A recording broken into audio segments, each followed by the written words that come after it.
Prepping is something that I learned about 10 or 12 years ago, and it is absolutely in the Bible. 3 really good Bible stories that you should take some time, think about these. Okay, so the story of Noah. Okay, read about the story of Noah. Read about the story of Joseph. Okay, and read about the 10 virgins or the 10 bridesmaids. Okay, because when you look at those 3, these were times in the Bible where people specifically talked about prepping, and it wasn't just to be a prepper, right? It was to be a whole, well-rounded person, right? Like, so when you look at the wisdom books in the Bible, there's this contrast in Proverbs and some of the other books of like Psalms, okay, where like it talks about the prudent man, the wise man versus the simple-minded man. And there's this contrast between the two.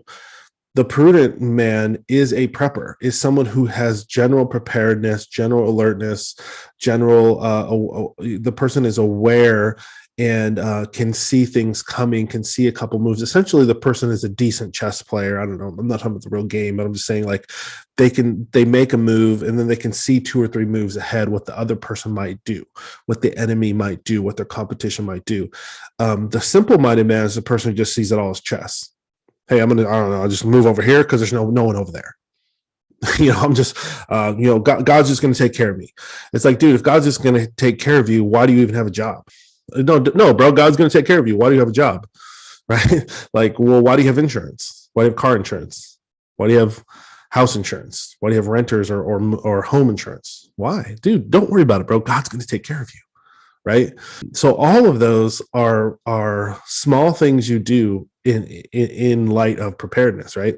In Hebrews 11 verse 7, it says, Noah, being moved by fear, prepared.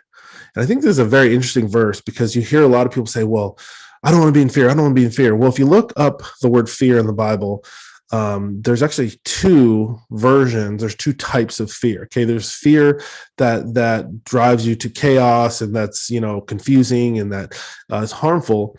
And then there's the fear of the Lord. Okay, there's the fear of why you don't drive 100 miles an hour every time you go down the road. There's the fear of why when you see a fire you don't just put your hand on it. Okay, or what I'm saying, like there's a healthy type of fear. And that's what he's talking about here in Hebrews. It's like Noah was moved by the fear of the Lord and he started preparing. Okay. And so I think whatever you do in this preparedness space, you should do based on you feel like God's telling you to do it. And that's it. That's the only reason, right? That's the only reason you need, and that's the only reason you should do it. Here's another thing. So Joseph, right? The story of Joseph, and he had a vision that there was going to be plenty for 7 years and then famine for 7 years.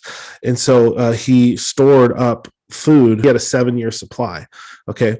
Who do you think did the storing of food? Who planted those fields? Who harvested those fields? Who found the ways to store, to preserve? Who did the counting? Who hired the people? Who did all that work? Well, did the Lord just do it? Like the world in success happens, and this is super, super biblical, of those who can execute and who can do things, right? So, what I'm saying? All the prophecy things, those are just nice to haves in Christianity. Maybe you're right, maybe you're wrong, okay? Maybe you timed it right, maybe you didn't. But here's the thing, okay? I prep pretty severely, okay? If I'm right, then I was prepared. Okay. If you're somebody who doesn't prepare and I'm right, you're screwed. Okay. Now here's the thing. If you're right and I have nothing to worry about, no big deal. I'm still partying, man. I'm still going to heaven. Right. So I have nothing to lose is what I'm saying. The issue with mankind is like, evil is just too strong. We can't overcome it. No. That's not a biblical statement. The issue with mankind is not evil is too strong. It's goodness, righteousness. Those people are too weak. Every single person in the Bible, it is not that the devil was too strong. It is not that bad things were too strong. It is not that evil is too strong. It's the good people were unwilling to prepare, to think, to be diligent, to use their brain. And that is what the church bubble is about. And that is fully what this idea of being prepared or generally prepared for the next few moves that could happen will save you a lot of time and money and help you. Like your preps have to be simple. That's just the bottom line. So anyway, that's what this guide is all about. You can just something you can go through. It makes it simple. So anyway, guys, that's the video I had for you today. Think about that.